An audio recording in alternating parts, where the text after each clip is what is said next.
Okay, we're all set. So did you want me to go ahead and share the screen? You certainly can. Thank you very much. Can you one say, Jackie? Yeah, but just one sec.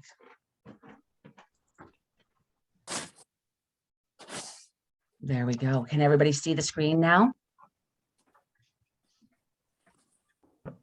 Just a matter of getting the presentation.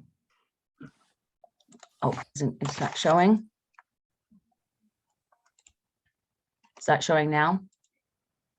I don't see it on my screen. Okay, let me just. Nope, see. not yet. There we go.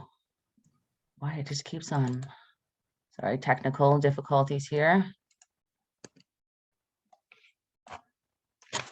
It was working one day. We tried. It was working Friday. Oh dear. Sorry about that.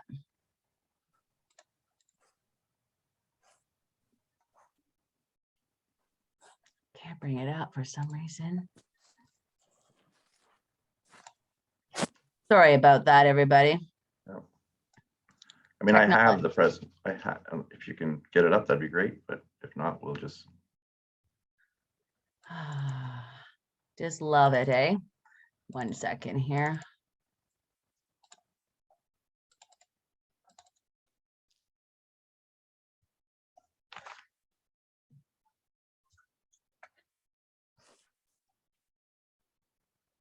There. Can you see it now? Nope. Nope. Why doesn't it want to come up here for you?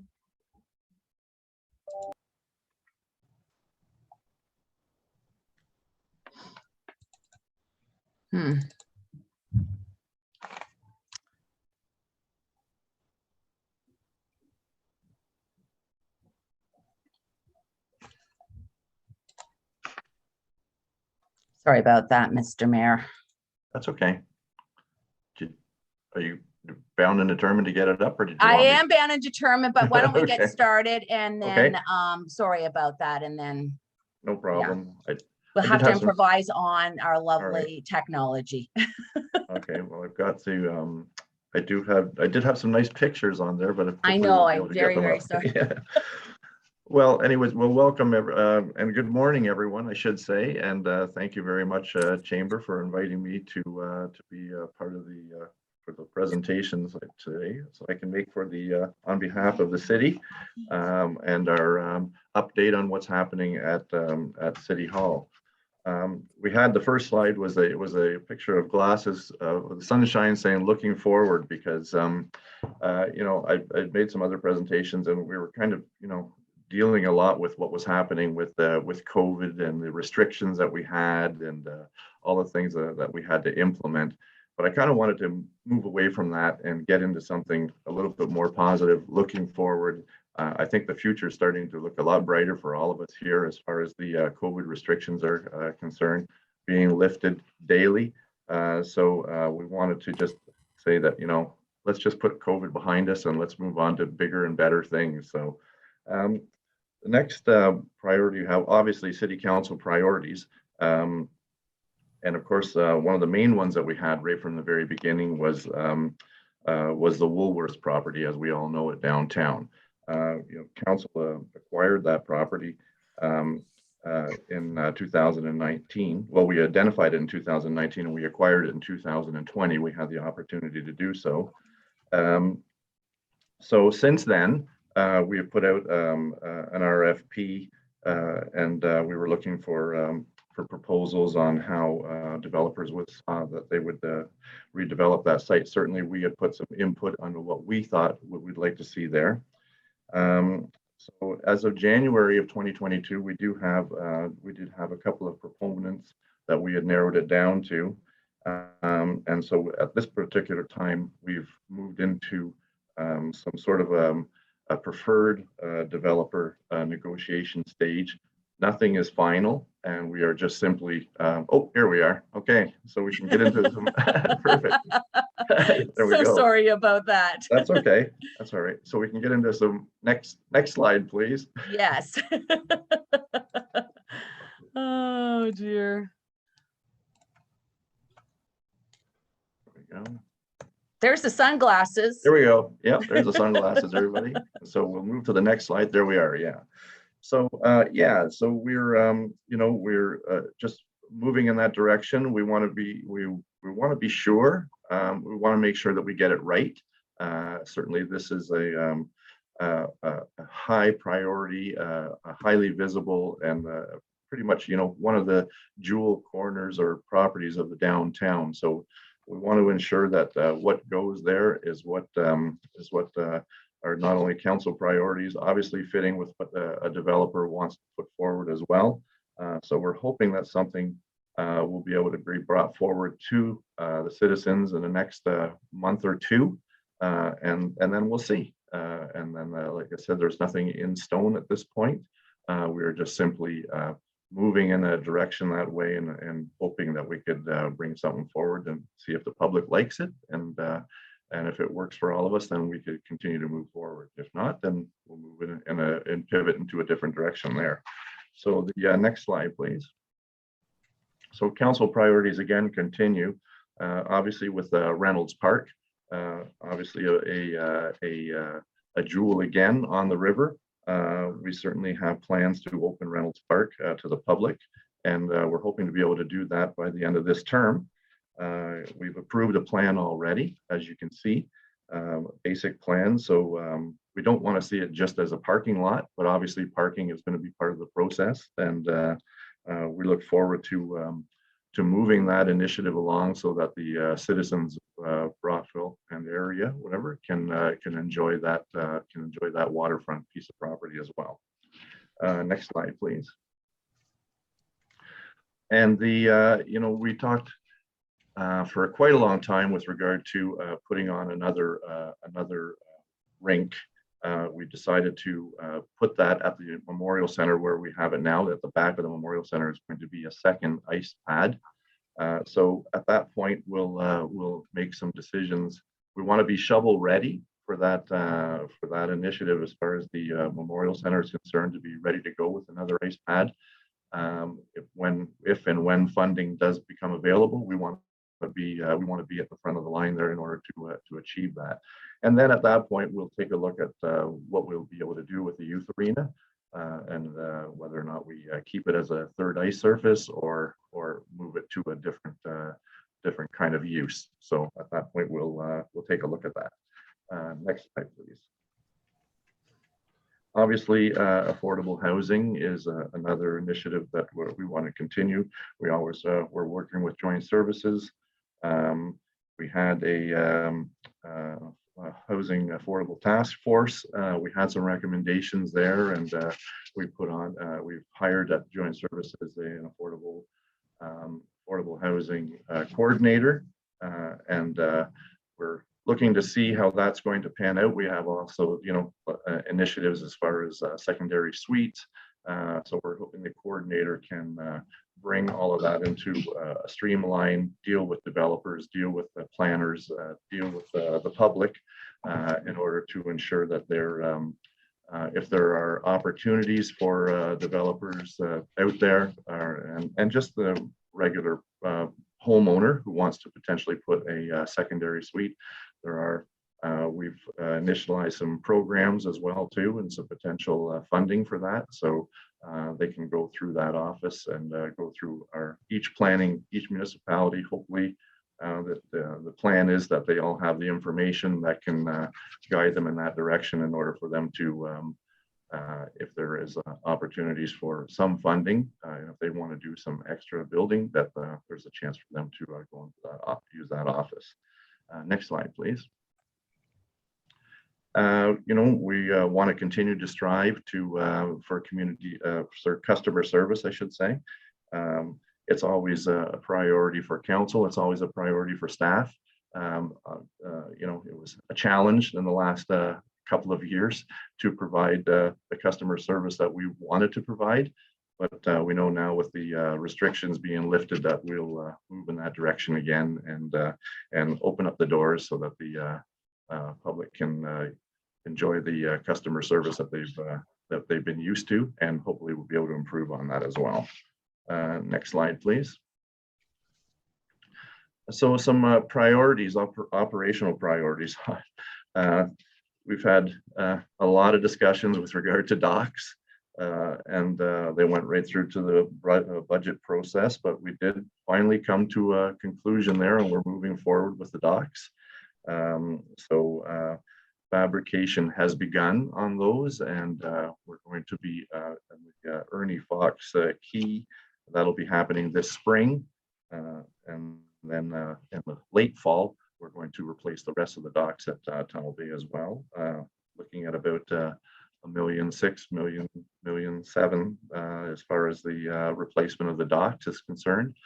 We felt that to be again another priority that needed to get done. Certainly, we obviously had to replace the docks at the Ernie Fox Quay, and also the docks at the Tunnel Bay are quite worn and need to be replaced, and there could be some opportunities there to do some reconfiguration that may be able to get us an extra dock space or two. Okay, next slide, please. So we did have, believe it or not, though, even through the COVID, we did have some construction activity, quite a bit. As we can see, we had 280 building permits, 133 new residential starts, 153 new dwelling units, and including secondary suites. So, development is happening. Housing, obviously, the housing market is hot, very hot. The opportunities, I think, are there for developers. We certainly need more housing. We figure, the opportunity is there. The more housing, we're hoping for the effect that, maybe housing costs or housing prices will come down with the more housing that's available. Certainly that's our strategy. We're hoping for that. But with the amount of industry that's coming in, and the desire for people to purchase homes, we know that it's important that we move in that direction. So we're going to do whatever it takes, whatever we can, to ensure that we get as many housing starts moving 2022 and 2023. Next slide, please. As I said, in the commercial industrial sector, obviously we had some major expansions. The 3M mass plant, obviously we all saw that. That was a 40,000 square foot addition. Northern Cables, an expansion of 75,000 square feet.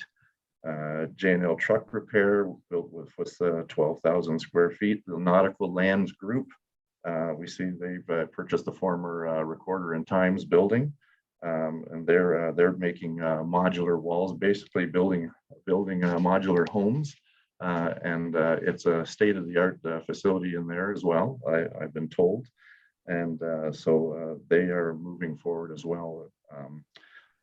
Also, we had the Gimmel's Garden Center, as everybody saw, in the corner of Centennial Road and the Highway 29, or Stewart Boulevard, I should say. Okay, next slide, please. And again, we had the land sales. We had the 2.2 acres that's for the industrial electric, and Enbridge purchased 5 acres. They want to set up a station as well too. So again, things are moving in the right direction, and development, all kinds of industrial and commercial investment are happening. Next slide, please. But here's the one. So, we talked about, we were so pleased to see Leclair come to Brockville. They chose Brockville.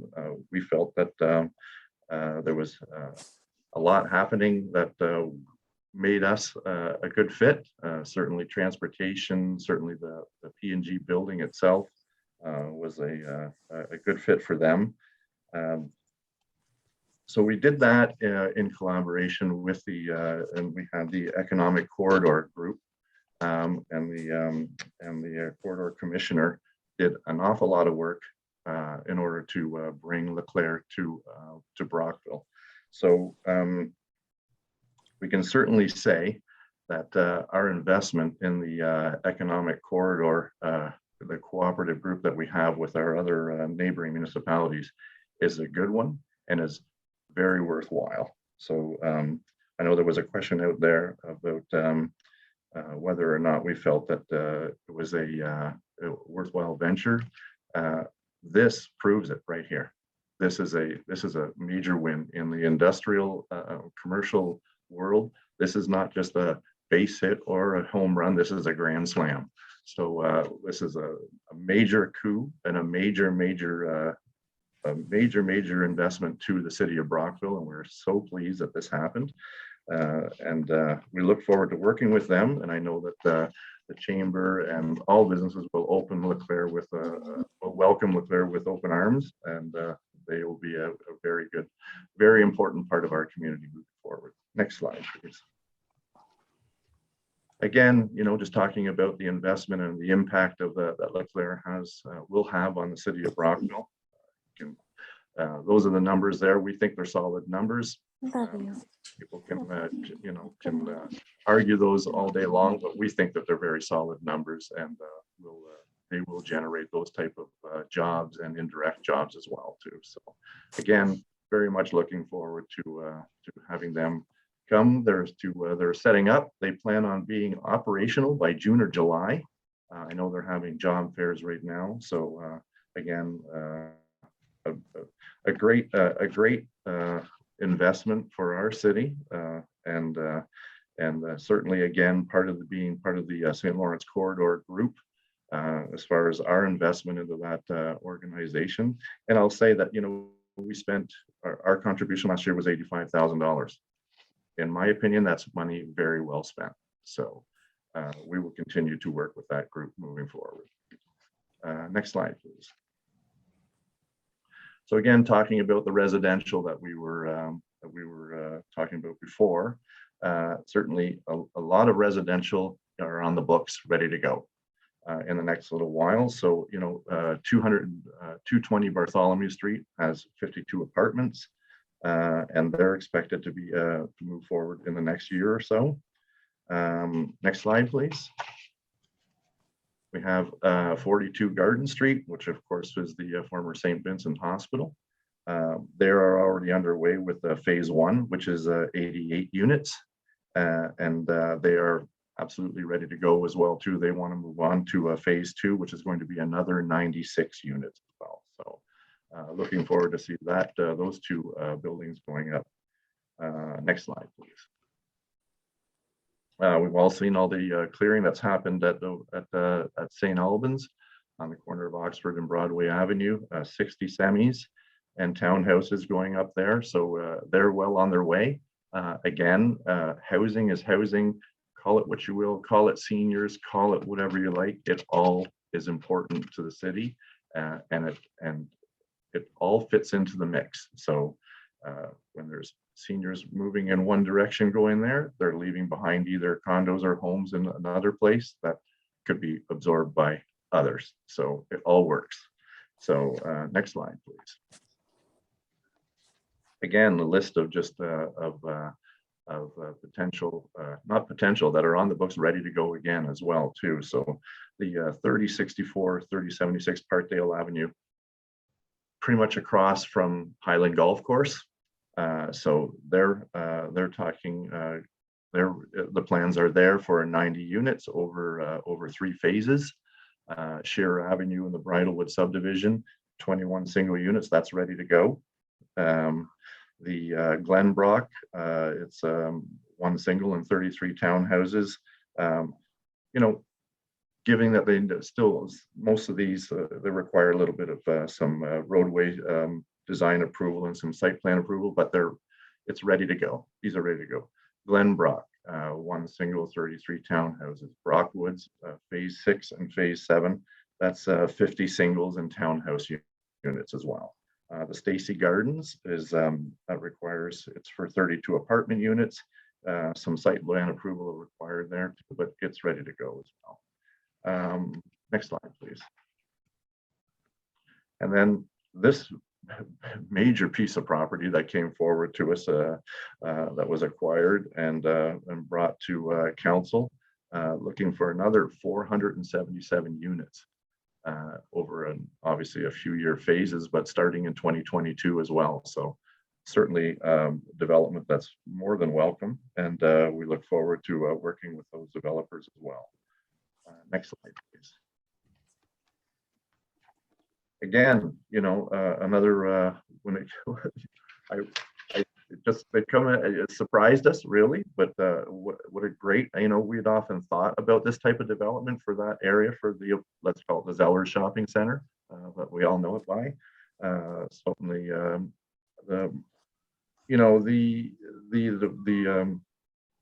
what they're talking about with the seniors and apartments. They've checked all the boxes on how they want to move forward. So that's an exciting development, and we do hope that moves to another level. We've certainly done at the planning stage. It has now been approved, so it's ready to go. So it's up now to the developer to take it to the next level. So we're anticipating that's going to happen in 2023, and we certainly look forward to that redevelopment of that property. I think that'll be a great a new look for that area, and it'll be more than welcome. Next slide, please. So the official plan review is underway, and we had some economic development initiatives that are happening here. The small business center, they've moved on. They're going to be moving to the counties to do it. It's going to be more of like a regional delivery of the small business center. We had the River of Lights, which was another successful initiative again that was started a couple of years ago. Certainly, I think it was important this year with the River of Lights. People were just shut in so much. There was just nothing to do. And the ability for somebody just to be able to get into their car and drive around there and just have a little bit of something extra was, I think, was important. We were pretty much taking away Santa Claus parades and everything else. They weren't the same as they have been in the past. So this was certainly a great initiative as well.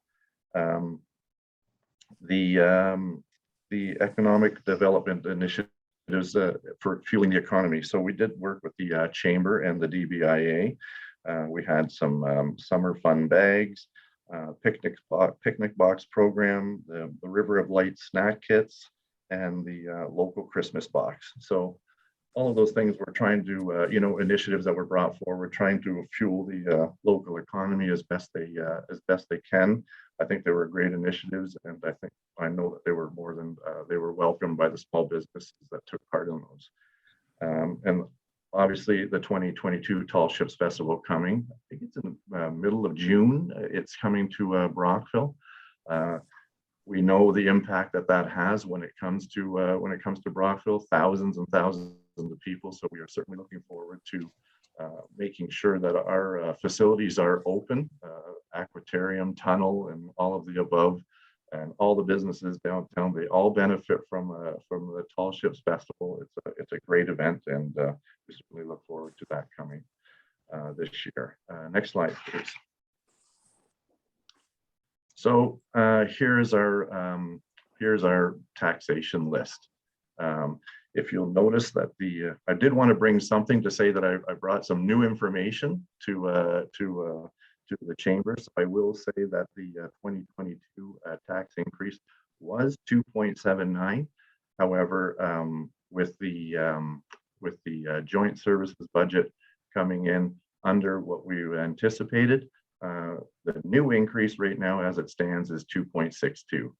So, and when you think about, all of the impact that COVID had in the last 2 years and the lack of revenues that we did not have. So, taking that all into consideration, I believe that, that is a fair increase. When you consider that the community partners that we sponsor or support, everything from the Cataract Bay Conservation, Library, Police, Joint Services, St. Lawrence Lodge, the list goes on. The total of that whole total of our community partners is over $16 million. And on top of that, still, we were able to still maintain our commitment to the Brockville General Hospital, and also took on the funding over the next 5 years in a total amount of $365,000 to partner with the Kingston General Hospital to support their initiative as far as their new development that's happening there as well too. We thought that that was very worthwhile and important. All of citizens of Brockville at one point or another are going to use those facilities going to Kingston or Brockville, and we wanted to continue to support those. We felt it's very important. Next slide, please. So we did receive Safe Start restart funds.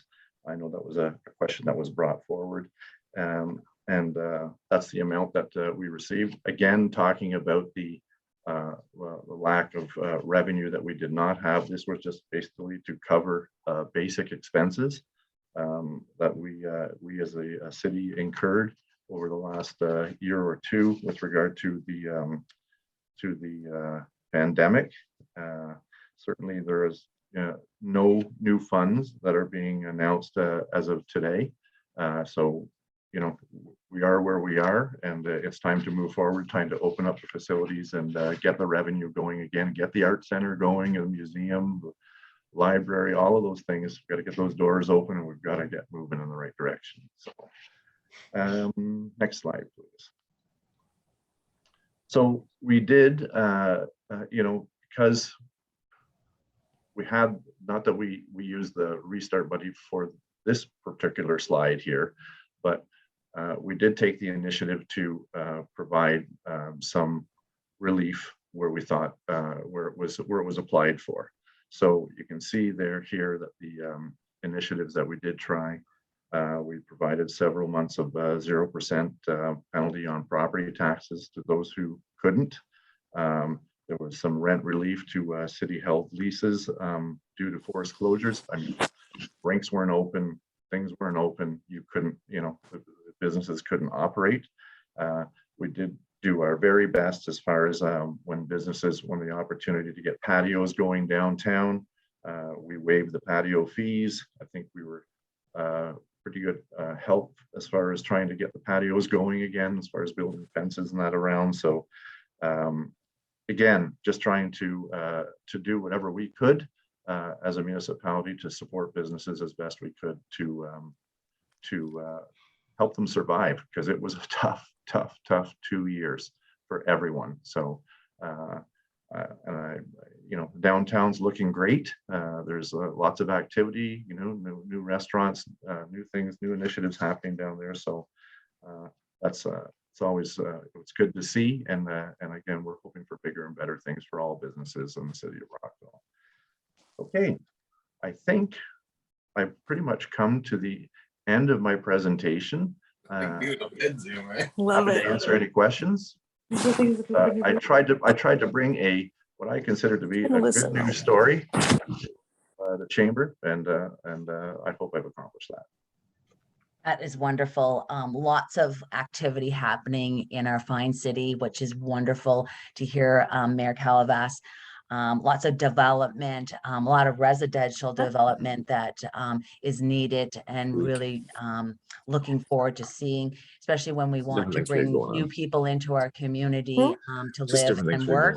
That is encouraging to hear. People could mute their. They're moving in the old Procter and Gamble plants. Ow! Why do you always go up those spots? They're always sensitive Somebody there. mute their. Sandy McDonald, can you mute, please? Yeah. Sorry about that.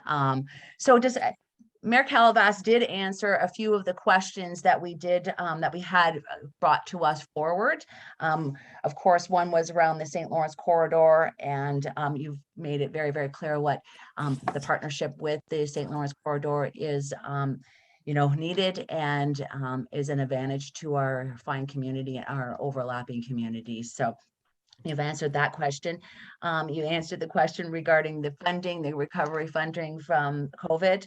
The last question that was brought to us forward in advance was basically establishing a date to return in person to council meetings. And we know, as we're on Zoom right now, in person has been difficult.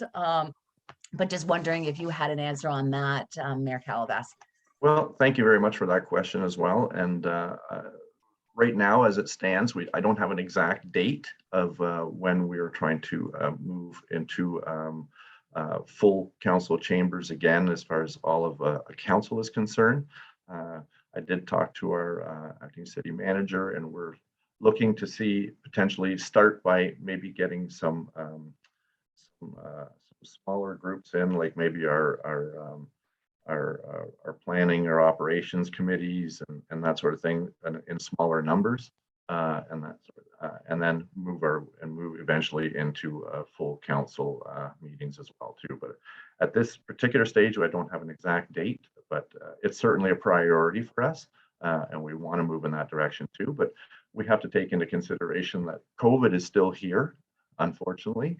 The safety of staff and the citizens that attend those meetings is paramount to us. So we take all of those things into consideration, and hopefully we'll have something more positive in the next little while, so that we can get those, like I said, want to get those doors open again. Fully understand, and such as the chamber too, where we said our AGM is in person, but we move cautiously and smoothly through this transition, especially with mandates changing all the time, and we want to make sure people build that consumer confidence, and that's our next mandate, is building that. And everybody has a difference of opinion on how they move and mitigate through the next steps. So but we want to be alive and vibrant in our whole community, and that will be with the consumer confidence building of the next steps. So with that, of our advanced questions, moving forward, does anybody have any questions from our fine panel here? I see Ronald. that. I see Mr. Ron Zajac does. So you can go ahead, Ron, and unmute yourself and ask your questions. Thank you. First of all, happy Hellenic Heritage Month to the mayor. Thanks. So that to Steve Clark. Just wanted to just clarify the difference here. Going back to the Leclair presentation, what is the difference between an indirect job and an induced job? Well, I would suggest that the job that working at P&G, or sorry, I shouldn't say working at Leclair at the building, and on the assembly line, is a direct job of Leclair. Right. And also, an indirect job could be an expansion at Burnbrae, for instance, to supply or eggs or whatever the case may be, or whatever the case may be, to Leclair. There are also other spin-off jobs that'll probably be coming in the next little while too. We're anticipating that usually where Leclair goes, the suppliers of Leclair like to go with them as well. So we're anticipating that type of expansion as well in the next little while. Yeah, sure. I'm just wondering, in those spin-offs, I thought an indirect job would be, for example, expansion at Burnbrae or logistics or things like that. But there was mention of induced jobs, and I'm wondering if that's a specific term referring to, I don't know, a specific kind of subsidy or a specific type of indirect job. You know what, Ronald?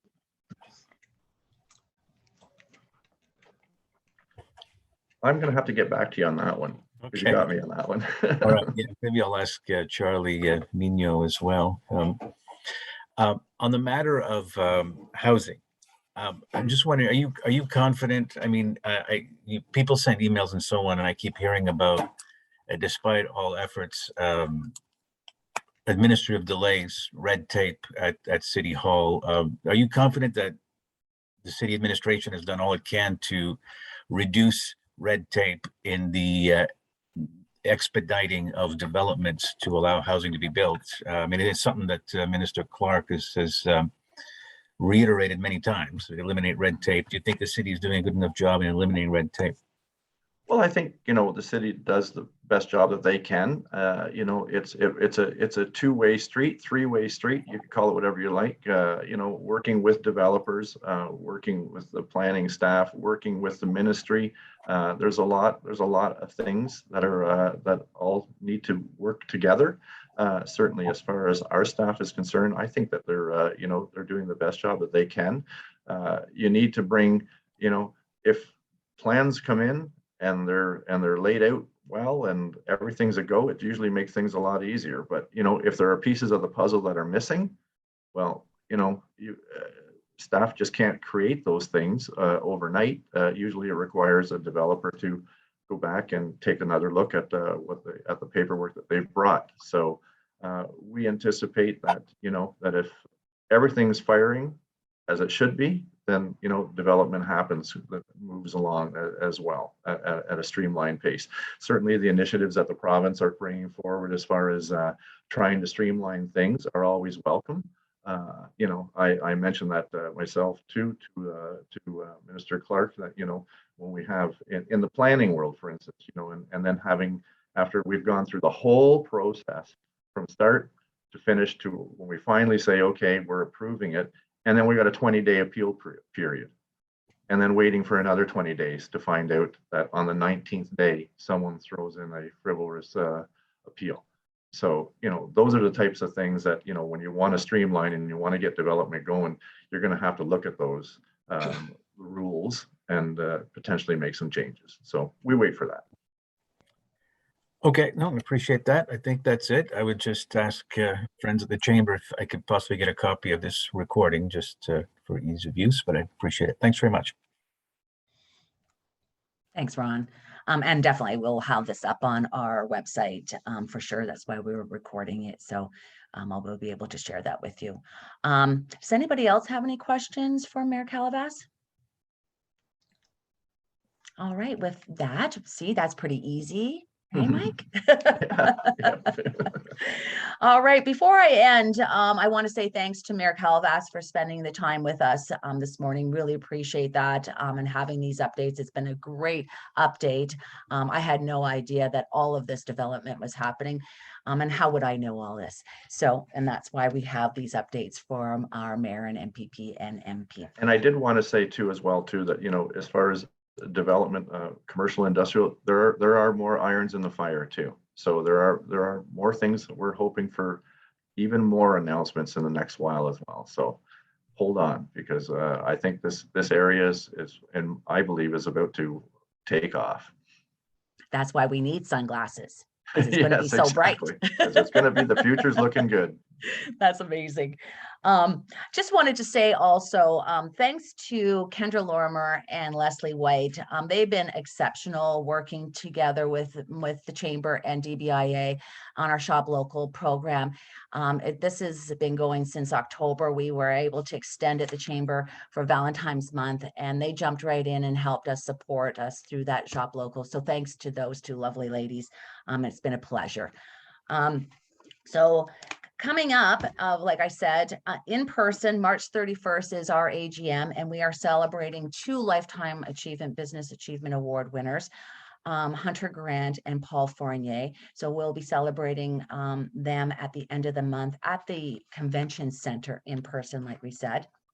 And also we have another online member, which is Contact North, that will be doing a workshop with us on April 7th and explaining what they do. They do a lot of online education.